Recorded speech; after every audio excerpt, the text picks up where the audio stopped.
नमस्कार दोस्तों, गुरु कृपा क्लासेस के यूट्यूब चैनल पर आप सबका हार्दिक स्वागत है। रिट की परीक्षा को लेकर जो रिट परीक्षा में आने वाले हिंदी विषय के महत्वपूर्ण टॉपिकों के बारे में आज हम चर्चा करेंगे। इसमें पहला व सबसे महत्वपूर्ण टॉपिक वाक्य के बारे में हम चर्चा करेंगे। और जो वाक्य टॉपिक है उस पिछली एग्जाम्स जो रिट की एग्जाम्स लगी है उन सभी एग्जाम्स के अंदर वाक्य के टॉपिक के बारे में 1 व 2 प्रश्न पूछे जाते हैं। तो आज वाक्य से कौन कौन से महत्वपूर्ण प्रश्न एग्जाम के अकॉर्डिंग बन सकते हैं उन सभी प्रश्नों के बारे में हम चर्चा करेंगे। विस्तृत चर्चा हम क्लासरूम में कर लिए थे।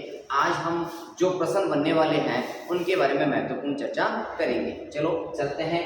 सबसे पहले हम बात करते हैं, हम पढ़ेंगे पहले वाक्य को। अब वाक्य में सबसे पहली बात आती है परिभाषा के बारे में। अगर कोई एग्जामिनर परिभाषा में क्वेश्चन बना सकता है तो ये बना सकता है कि शब्दों के सार्थक समूह को क्या कहते हैं?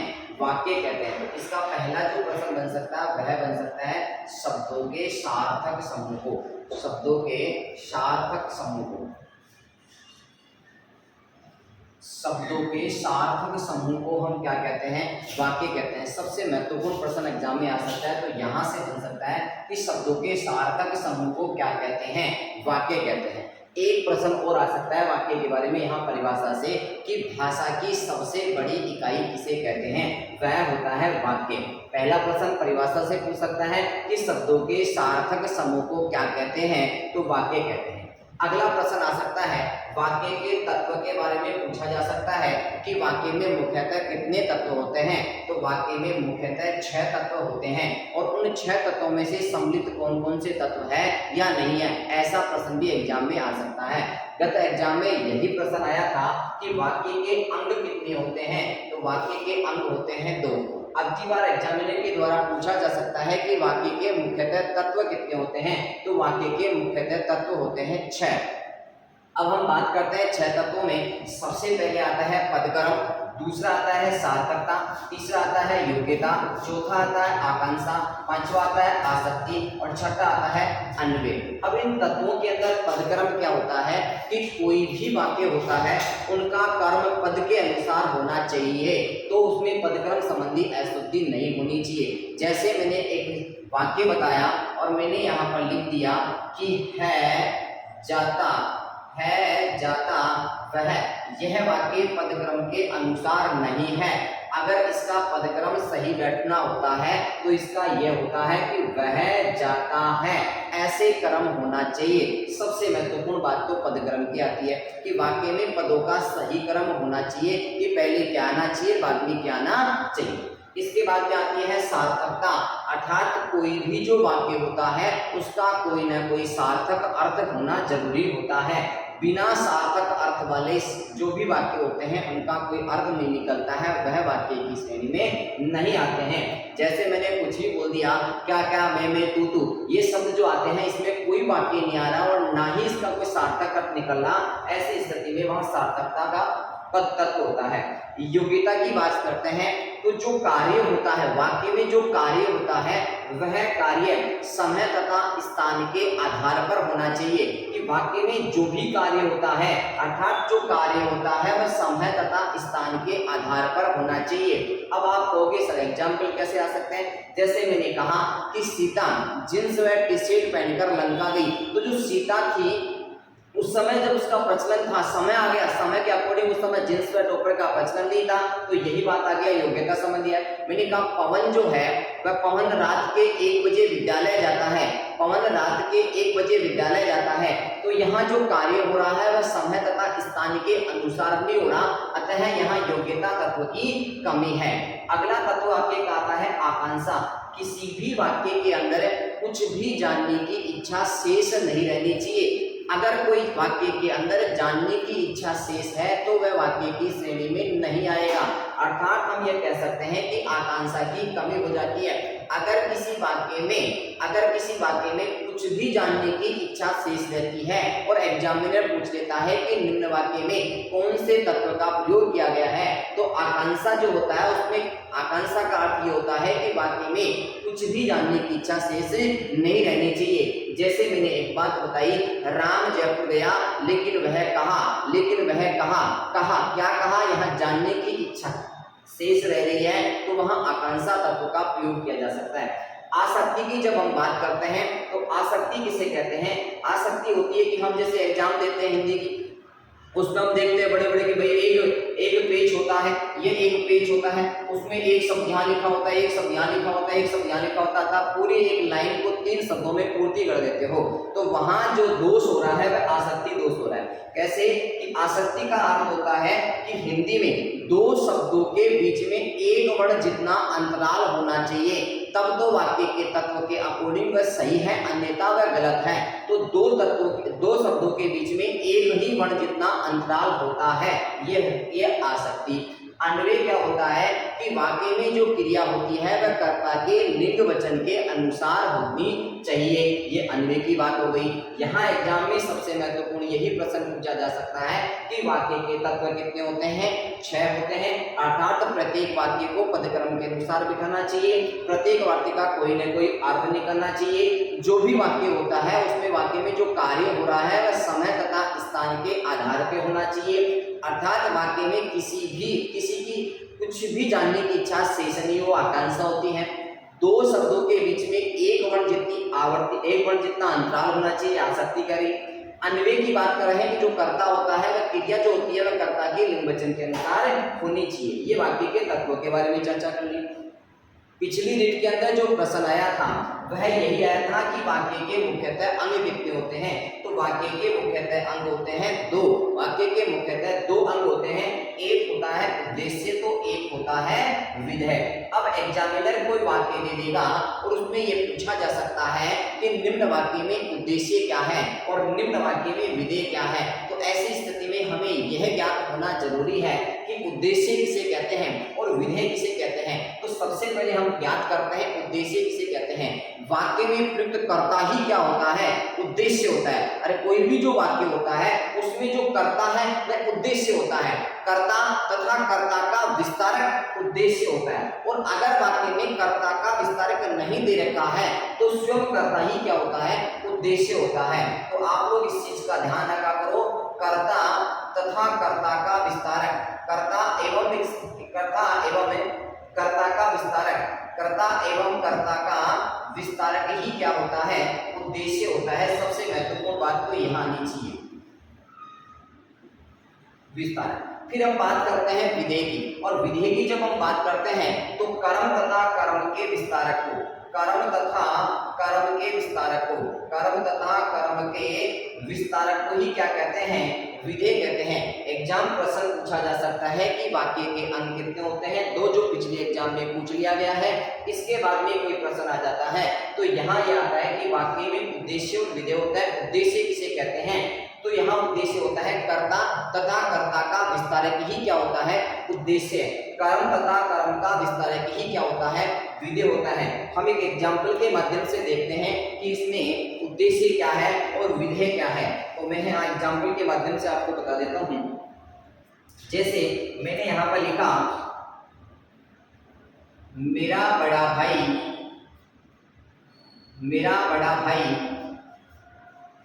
श्याम, मेरा बड़ा भाई श्याम जयपुर जाता है।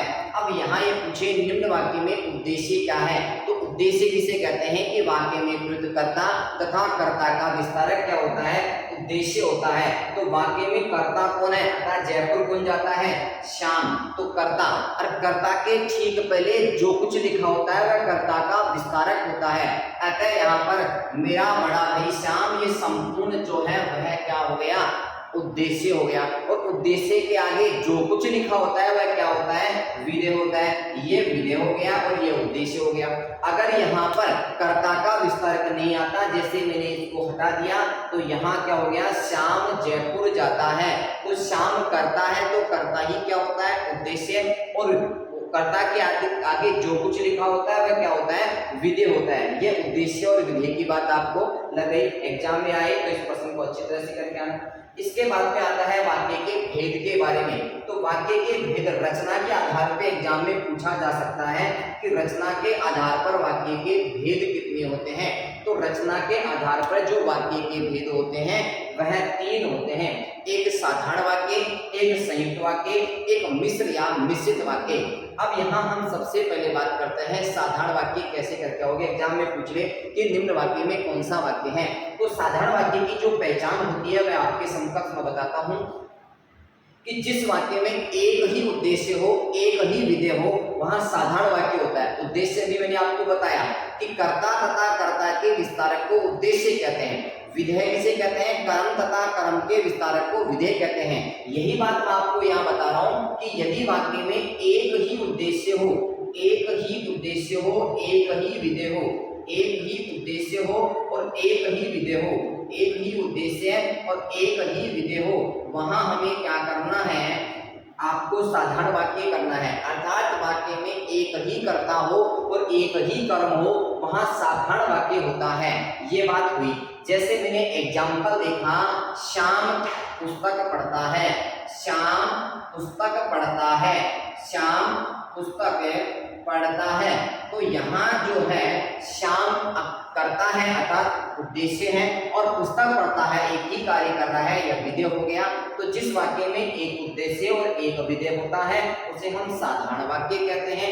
अब एक चीज और ध्यान रखना है, इसमें इंपॉर्टेंट चीज मैं आपको बता रहा हूँ, वह विशेष रूप से ध्यान रखना है कि अगर वाक्य में कर्ता अनेक हो, यदि वाक्य में कर्ता अनेक हो, कर्ता तो क्या हो, अनेक हो, कर्ता अनेक हो, लेकिन इन सभी कर्ताओं की मुख्य क्रिया एक हो, तो भी वहां कौन सा वाक्य होता है, साधारण वाक्य होता है। इस चीज का विशेष ध्यान रखना है कि जिस वाक्य में कर्ता अनेक हो तथा मुख्य क्रिया उन सबकी एक ही हो, तो वहां साधारण वाक्य होता है। इस चीज का ध्यान रखना आप लोगों को। फिर हम बात करते हैं कि भाई एग्जाम्पल की बात करते हैं, तो मैं एग्जाम्पल आपको बता देता हूं कि राम राम श्याम और कमल, राम श्याम और कमल तथा राम श्याम और कमल बाजार से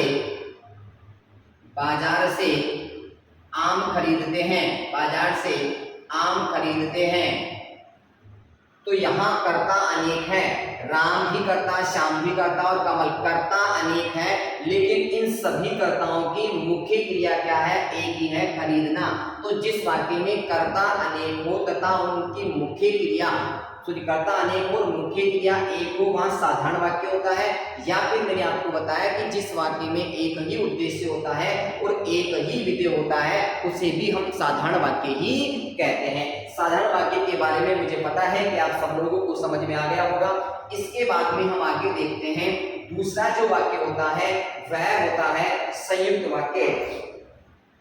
जो संयुक्त वाक्य होता है उसके बारे में हम चर्चा करते हैं कि जहां एक से अधिक साधारण वाक्य हो और वे किन्हीं संयोजक शब्दों से जुड़े हुए हो, उसे हम संयुक्त वाक्य कहते हैं। इस चीज का विशेष हमें ध्यान रखना है कि जहां एक से अधिक तो क्या हो, साधारण वाक्य हो, एक से अधिक साधारण वाक्य हो, एक से अधिक साधारण वाक्य हो तथा वे किन्हीं संयोजक शब्दों से जुड़े हुए हो, संयोजक शब्दों से जुड़े हुए हो, वहां संयोजक शब्दों से जुड़े हो, वहां संयुक्त वाक्य होता है। कि जिस वाक्य में एक से अधिक साधारण वाक्य हो तथा वे किन्हीं संयोजक शब्दों से जुड़े हुए हो, उसे हम संयुक्त वाक्य कहते हैं। जैसे हम एग्जाम्पल के अकॉर्डिंग देखते हैं, एग्जाम्पल हम देखते हैं, यहां हम लिखते हैं कि राम पुस्तक पढ़ता है, राम पुस्तक पढ़ता है और राम पुस्तक पढ़ता है और राधा खेलती है, राधा खेलती है। तो यहाँ एक वाक्य हो गया राम पुस्तक पढ़ता है और दूसरा वाक्य हो गया राधा खेलती है। अतः दो वाक्यों को जो जोड़ने का काम कर रहा है वह संयोजक शब्द कर रहा है और। तो जहां एक से अधिक साधारण वाक्य होता है वहां हम संयुक्त वाक्य करके आना है। ये चीज बेटा आप सब लोगों को कंफर्म हो गई होगी। इसके बाद में हम अगले वाक्य की ओर जाते हैं और अगला वाक्य जो है वह है मिश्र या मिश्रित वाक्य।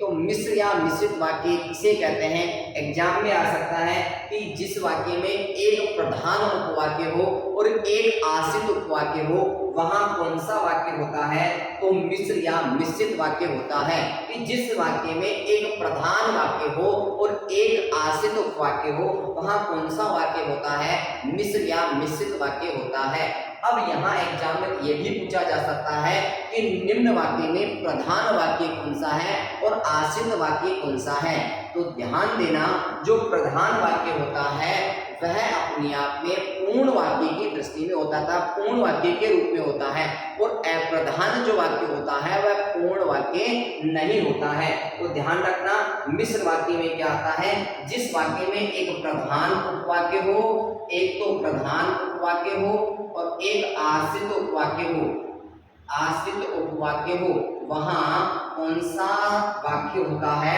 मिश्र या मिश्रित वाक्य कहते हैं। मैंने प्रधान के बारे में बताया कि जो प्रधान उपवाक्य होता है वह अपने आप में पूर्ण होता है और आश्रित जो वाक्य होता है वह अपने आप में अपूर्ण होता है, पूर्ण नहीं होता है। अब हम देखते हैं एग्जाम्पल के थ्रू। जैसे हम देखते हैं, वह लड़का आज नहीं आया, वह लड़का आज नहीं आया, वह लड़का आज नहीं आया, जो कल आया था, जो कल आया था। यह वाक्य हो गया कि वह लड़का आज नहीं आया। ये तो संपूर्ण वाक्य था, पूर्ण वाक्य का अर्थ है, तो ये तो हो गया प्रधान वाक्य। कौन सा हो गया? प्रधान वाक्य। और कल नहीं, कल आया था, यहाँ अपने आप में अपूर्ण वाक्य है, तो यह हो गया आश्रित उपवाक्य। यहाँ तक आपको समझ में आया होगा कि जिस वाक्य में एक प्रधान उपवाक्य हो और उसमें एक आश्रित उपवाक्य हो, वहां मिश्र या मिश्रित वाक्य होता है। प्रधान जो वाक्य होता है वह अपने आप में पूर्ण वाक्य होता है और आश्रित जो वाक्य होता है वह एक अपूर्ण वाक्य होता है। इसके बारे में, इसके बाद में हम आगे देखते हैं कि जो मिश्र या मिश्रित वाक्य होता है इसके तीन उपभेद होते हैं। मिश्र या मिश्रित वाक्य के तीन उपभेद होते हैं, जिसमें पहला होता है संज्ञा आश्रित, पहला होता है संज्ञा आश्रित और दूसरा होता है क्रिया आश्रित। दूसरा जो वाक्य होता है वह होता है क्रिया आश्रित और तीसरा जो वाक्य होता है वह होता है विशेषण आश्रित। तो जो मिश्र या मिश्रित वाक्य होते हैं उसके तीन उपभेद होते हैं, संज्ञा आश्रित, विशेषण आश्रित और क्रिया आश्रित, ऐसे तीन उपभेद होते हैं। अब संज्ञा आश्रित की जो पहचान होती है उसकी पहचान होती है कि वाक्य में की जुड़ा हुआ होता है, अर्थात की वाक्य में जुड़ा होता है। क्रिया आश्रित की जो पहचान होती है वह होती है यदि, जब, तब, तो, जैसा, वैसा, अगर ये वाले शब्द आ जाते हैं तो वहाँ क्रिया आश्रित वाक्य होता है। और अगर विशेषण की हम बात करें, पहचान की, तो विशेषण में होता है जो, जिसका, जो, जिसका, जिसकी तथा जिसके, जो, जिसका, जिसकी, ऐसे शब्द आ जाते हैं, उसका, उसकी, ये शब्द आ जाते हैं। ये किसमें आएंगे? विशेषण आश्रित वाक्य में आएंगे। मिश्र या मिश्रित वाक्य के तीन उपभेद होते हैं, संज्ञा आश्रित, क्रिया आश्रित और विशेषण आश्रित। सबसे पहले हम बात करते हैं संज्ञा आश्रित की। तो मैंने आपको बताया कि महात्मा गांधी ने कहा कि सदा सत्य बोलो। मैंने आपको बताया महात्मा गांधी ने कहा, महात्मा गांधी ने कहा कि सदा सत्य बोलो, सदा सत्य बोलो। तो यहाँ मिश्र वाक्य तो है कि महात्मा गांधी ने कहा कि सदा सत्य बोलो, तो यहाँ कौन सा वाक्य हो गया? संज्ञा आश्रित उपवाक्य हो गया। इसके बाद में हम क्रिया आश्रित वाक्य की बात करते हैं और एग्जाम्पल हम देखते हैं। तो ये हो सकता है माताजी ने कहा कि कल जल्दी आना, माताजी ने कहा है कि कल जल्दी आना, ये भी किस में आ गया? आश्रित उपवाक्य में। गुरुजी ने कहा है कि कल पाठ पढ़ के आना, गुरुजी ने कहा है कि कल पाठ पढ़ के आना, तो यहाँ भी संज्ञा आश्रित उपवाक्य हो गया। इसके बाद में हम बात करते हैं क्रिया आश्रित उपवाक्य की। और क्रिया आश्रित उपवाक्य में हम बात करते हैं, यह होगा कि इसमें आएगा जब वह आएगा, जब वह आएगा, जब वह आएगा, जब वह आएगा तब मैं जाऊंगा, जब वह आएगा तब मैं जाऊंगा। यहाँ जब तथा तब का प्रयोग किया जा रहा है, तो यहाँ क्रिया आश्रित वाक्य हो गया। जो व्यक्ति ईमानदार होता है, जो व्यक्ति ईमानदार होता है वह उसका सब सम्मान करते हैं। यह आ गया विशेषण आश्रित में, ये क्रिया आश्रित का वाक्य हो गया। अर्थात अगला आता है जो व्यक्ति ईमानदार होता है, जो व्यक्ति ईमानदार होता है, जो व्यक्ति ईमानदार, जो व्यक्ति ईमानदार होता है उसका सब सम्मान करते हैं, उसका सब सम्मान करते हैं। जो व्यक्ति ईमानदार होता है उसका सब सम्मान करते हैं। तो यह हो गया विशेषण आश्रित उपवाक्य हो गया। इसके साथ में हम बोल सकते हैं जिसकी लाठी उसकी भैंस, यहाँ भी विशेषण आश्रित उपवाक्य हो गया। ठीक है, आज हमने विशेषण के बारे में, वाक्य के बारे में कुछ महत्वपूर्ण प्रश्न जो बन सकते हैं उनके बारे में चर्चा किए। सबसे पहले बन सकता है शब्दों के सार्थक समूह को क्या कहते हैं? वाक्य कहते हैं। वाक्य के तत्व कितने होते हैं? 6 होते हैं। निम्न में से वाक्य के तत्व है, निम्न में से वाक्य के तत्व नहीं है, इनके बारे में क्वेश्चन पूछ सकता है। आगे आ सकता है कि अगर वाक्य में जो क्रिया होती है वह समय तथा स्थान के अनुरूप नहीं है, तो कौन से तत्व का प्रयोग नहीं किया गया? योग्यता का प्रयोग नहीं किया गया। वाक्य के अंग कितने होते हैं? 2 होते हैं, उद्देश्य तथा विधेय। उद्देश्य किसे कहते हैं? कर्ता तथा कर्ता के विस्तारक को उद्देश्य कहते हैं। विधेय किसे कहते हैं? कर्म तथा कर्म के विस्तारक को विधेय कहते हैं। अब हमने रचना के आधार पर वाक्य के भेद के 3 भेद होते हैं। पहला भेद साधारण, संयुक्त और मिश्र होता है। साधारण वाक्य में एक उद्देश्य और एक ही विधेय होता है, अर्थात एक ही कर्ता और एक ही कर्म हुआ साधारण वाक्य होता है। हम कह सकते हैं कि साधारण वाक्य में यदि कर्ता अनेक हो और उन सबकी मुख्य क्रिया एक हो तो भी वह साधारण वाक्य होगा। और संयुक्त वाक्य में हमने बात की कि जहां पर एक से अधिक साधारण वाक्य हो और वे किन्हीं संयोजक शब्दों से जुड़े हुए हो तो वहां कौन सा वाक्य होगा? संयुक्त वाक्य होगा। इसके बाद में हम बात करते हैं मिश्र या मिश्रित वाक्य की बात करते हैं। तो जहां एक प्रधान उपवाक्य हो और उसमें एक आश्रित उपवाक्य हो उसे मिश्र या मिश्रित वाक्य कहते हैं। प्रधान उपवाक्य अपने आप में पूर्ण वाक्य होता है, आश्रित उपवाक्य अपने आप में अपूर्ण वाक्य होता है। ऐसे ही हमने वाक्य के बारे में जो प्रश्न बनने वाले थे उन सभी के बारे में चर्चा की। आगे हम बात करेंगे शब्द विचार के बारे में, और शब्द विचार के साथ में संधि, समास, शिक्षण विधियों के वीडियो भी हम आपके समक्ष लेके आएंगे। रीट के एग्जाम के पहले 1 या 2 दिन में अभी आपको कल का समय है आपके पास, करके अंदर हम शिक्षण विधि तथा जो बाकी जो महत्वपूर्ण टॉपिक है उनके बारे में चर्चा करेंगे।